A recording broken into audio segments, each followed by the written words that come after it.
Superintendent Vannie Kerwin, head of the Community Relations Department of the Royal Grenada Police Force, says a lot of scenarios where arrests are made by police officers become escalated when people assume that a police officer is mandated to give a reason for their arrest, even when the reason is obvious. You don't necessarily always have to tell somebody what they're arrested for.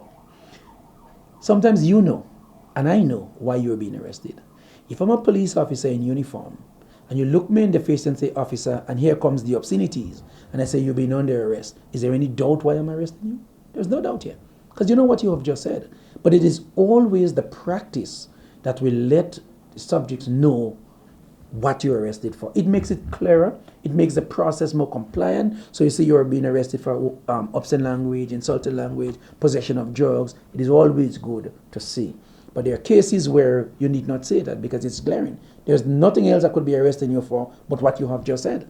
The superintendent was responding to questions surrounding a recent attempted arrest where police officers neglected to inform the individual as to why they were being arrested. He had this to say when questioned about police officers' application of self-defense training in the event of an escalated situation. We do have justifiable use and force that the law provides for us under Section 53 of the Criminal Code.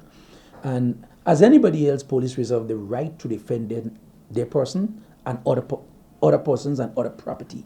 And so if you're attacked as a police officer, you have that right in law to defend yourself. Where it becomes problematic is when those force or that force that the police officer should use in defense of himself becomes excessive. According to the law, the force you use must be equal to the threat you face. So if you have a pencil in your hand and you're 10 feet away from me, there would be no justification for me to shoot you. Force is graduated. In other words, you don't start at the top and come down. It starts at the bottom and go up. So by speaking, force start. So if I ask you to stop using those obscenities, that is force. And that's verbal force.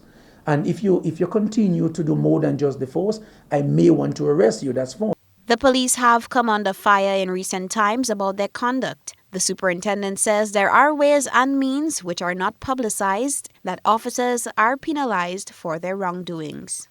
We dismiss, we reduce in rank, we transform, and we have other ways and means that our internal disciplinary system work, and it happens on a daily basis. So I say to the public, have some hope and some confidence that we're doing what we have to do in your interests. Because you're a police officer does not mean you're going to escape the system. It does not mean we're going to sweep an allegation of you under the rug because you're one of us. We have our rules and protocols that we follow. And when you breach those rules and those protocols, please expect to face whatever consequences comes with it. For GBN News, Beverly Telesford.